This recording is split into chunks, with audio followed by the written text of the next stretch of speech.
Hey everyone, this is Suhana Bhattacharya, and you're listening to the Goodfirms Leaders Roundtable podcast.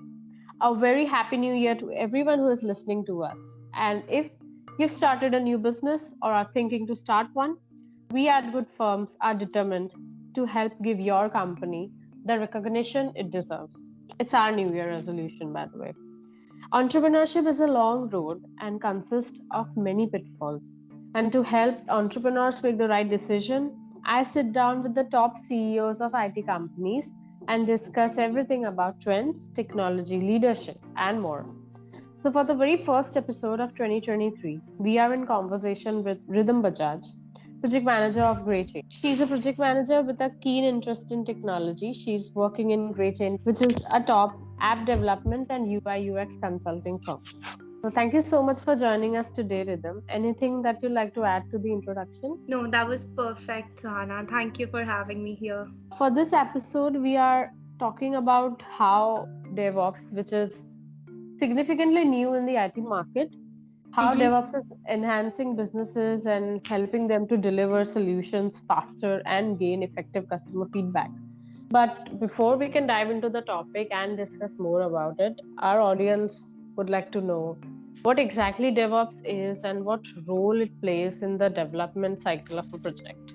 Okay, sure. So to break it down, DevOps is a combination of culture, tools, and practices that help build, deliver, and operate a robust and efficient software services. DevOps basically stands for developer and operations. It's a handshake between these two. It reduces the manual, redundant effort and allows developer to focus only on building a quality software and at the same time reduces the testing efforts and delivery efforts.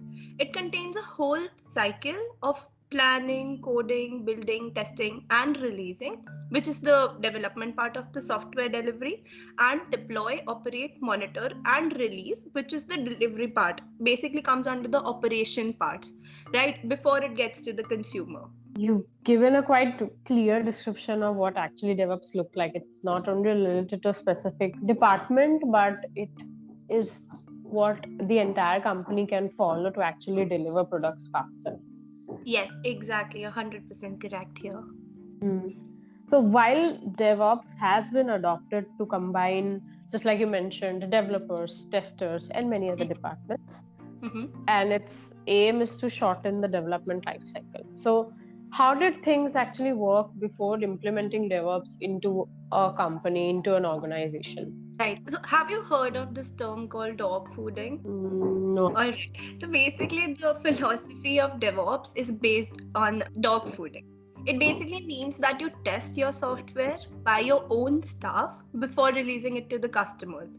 It's important that people who are building the software are the ones who are actually responsible for running the same. It helps them understand the operational challenges and it results in better quality of the service that is being delivered to the end consumer. Software has been delivered for decades, and it's an industry that has been running for decades, and even before these terms were coined like DevOps and SRE. But with the advent of these philosophies, it helps in delivering the software faster and at scale with a very minimum effort, because everything comes into automation right now. So there's a very less manual effort left on the developer end. Apart from building the service, they do not have to take care about anything. It's just a plug and play system now. Okay.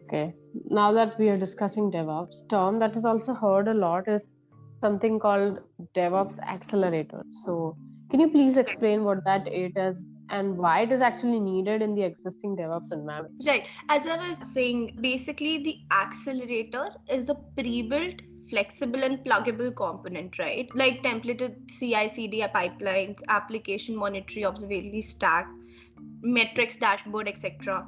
that can be easily reused for software build without the need of developer to write a boilerplate code again and again from scratch for every new component or service that they build. So it's very easy that you just configure a particular builds and then you can just deliver your code in span of a few seconds now. These accelerators help bringing the development cost super down and deliver the quality software in relatively shorter time span. And actually, this also helps in testing. There's also a term called UAT testing. Before we deliver the software or a product to the end consumer, the business can actually test it, and the time cycle has been reduced relatively after the introduction of DevOps into industry. So what basically you're saying is like DevOps Accelerator is more like a template form or something where developers or Right. anybody can push code and just get things done faster, right? Exactly. That's nice. That actually saves a lot of time. Yes, definitely it does. And actually, it helps in bringing the product to life really quickly and taking the back and incorporating that super fast. So you reduce the cost, you reduce the time. So it's actually a win-win situation for both the parties. Perfect, perfect. So while DevOps is a practice or a methodology, I would say, that brings development and operation teams together, it also requires certain tools that improves collaboration and maybe enhances automation. Can you please mention a few tools that are used and explain each of their functions? Right, sure. So there's a wide category of tools in today's world and market that are being used, ranging from source code management systems like GitLab, GitHub, and BigBucket, if you've heard of. These basically help in version control of the code, and CI/CD tools like Jenkins, GitLab, which help in automating the building and deployment of the code on the servers and also on premise. So basically, to runtime management platforms like Kubernetes and Dockers, which help in running the auto recoverable and scalable service. The categories and list of these tools are like very vast to cover here. So there's a solution to every problem that you have in DevOps at this moment. I would recommend, if somebody really wants to dive into it and see what's running in the market, then there's a DevOps Tool Periodic Chart published by Xebia. So I recommend people can go and get the sense of expanse of these tools and their categories. We at Gretchen also use these tools and definitely suggest our clients to use the same and help them building the pipelines and then giving them web technology solutions that can accelerate their growth from business perspective and as well as from delivery perspective. Now, while we are discussing about DevOps and how it has significantly changed time to market and improved customer feedback, so emerging technologies are being talked everywhere, like AI, ML, big data.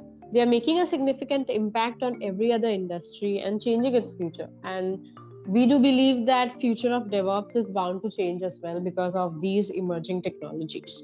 So, what are some of the changes that entrepreneurs and developers can expect while dealing with DevOps in the future? Sure, big data and AI are transforming DevOps as well as every other space in software industry. There's a new term called AI ops. Not sure if you've heard of it.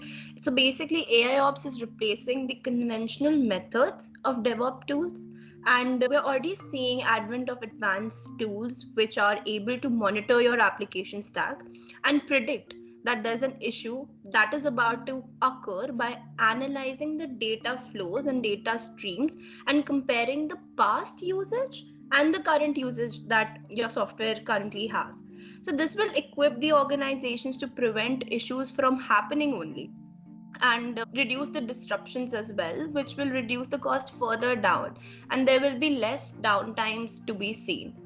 And I was reading somewhere by 2025, we can expect a 15% increase in this market of AI ops. Oh, okay. I Probably wasn't every really. company will be digging into this and incorporating these tools and these culture into their software delivery methods. And personally, I wasn't really aware of something called as AI ops. I think that's brilliant, first of all. Yes, definitely. And there will be automated code that will be written before, and AI will be able to handle it by predicting the data and by predicting the scenarios. And the next time, if that particular situation happens, the system will be aware that it has seen something like this before and will be able to resolve the issue even faster the next time. So, moving forward, talking about emerging technologies, metaverse is also something which is taking the world by storm, and everybody is talking about it. Many brands have been opening their metaverse store. So, how does DevOps practices affect metaverse development? Right. So metaverse, I believe, is fairly new and it's a concept, right? But at the core of it, it's a software. And in fact, it requires a faster to around for delivering changes to keep it in line with the real world, right? Hmm. The basic functionality of DevOps is to deliver faster and a quality product. So Hmm. DevOps enables a faster metaverse development. Metaverse is not a single platform or a tool, right? Instead, it's a complex combination of tools, platforms, and services that are loosely linked together to build a virtual 3D environment. What this means for DevOps is that managing integrations between disparate platforms and services will become even more important in the age of metaverse. There will be even more APIs to handle, more integrations, more configurations, testing, and deployment, and even more variables to worry about when coming to the troubleshooting and performance and availability issues. So, DevOps will be playing a crucial role in maintaining of the metaverse. It's really good that you mentioned that DevOps is not just a tool or not something rigid. It's very much flowing with the changing technologies, and it's an amalgamation of everything and not just a single source or a single thing. Yes, definitely. Mm. For newer companies or for companies that are looking to incorporate DevOps, it can be quite intimidating for those companies, not to mention the numerous processes that must be taken into consideration. So, for those companies, it is always best to outsource it to an experienced company. So, can you please provide a few checkpoints or lists that the companies must follow in choosing the right DevOps service partner for themselves? Yeah, sure. Well, I personally believe that when you're trying to incorporate DevOps and you have to make your life easier, it's a one-time investment, right? Mm. So I think firstly you have to look for a relevant experience where the partner organization has solved similar kind of use case that you want to do. Right set of pre-built accelerators that can help fast track the transformation journey, and above all choose a partner who is transparent, right, and ready to transfer the information and the knowledge that they have to your internal team as well for further maintenance and long-term efficiency. So basically we at GreatChain has helped a lot of organizations to start their infrastructure maintenance and their DevOps journey, and like we get recommendations and then we feel that they're saving a big bucks now. I Mhm. think they're doing pretty great now, and the developers at their end are very happy, and we also feel great about it. That's great accomplishment for GreatChain. And like you mentioned that the shift from a normal software development process to incorporating DevOps into it itself is a tough task. And once they have made that move, they can themselves feel the difference, right? Correct, definitely. It's a Hmm. one-time investment that will benefit you lifetime. Okay. So implementing DevOps is a tedious process for any organization, like we just discussed. And as GreatChain, showcasing yourself as the best is the only way to stay discoverable and back clients. So can you please mention how GoodFirms has helped GreatChain come off as someone who is an expert in implementing DevOps methodologies for any organization? Yeah, definitely. We really appreciate, and Goodfirms Reach has helped us showcase our expertise in the field of enterprise development and help us connect with the right business looking for DevOps solutions and even more. Hmm. So we really appreciate that and we're quite thankful for it. Okay, that's great. So we had some great discussion about what DevOps is and what are the advantages around it or the challenges involved in implementing DevOps. So that was a very fruitful conversation, Rhythm. Thank you so much for joining in. Thank you. Thank you for having us. It's always good to impart your knowledge to people who need it.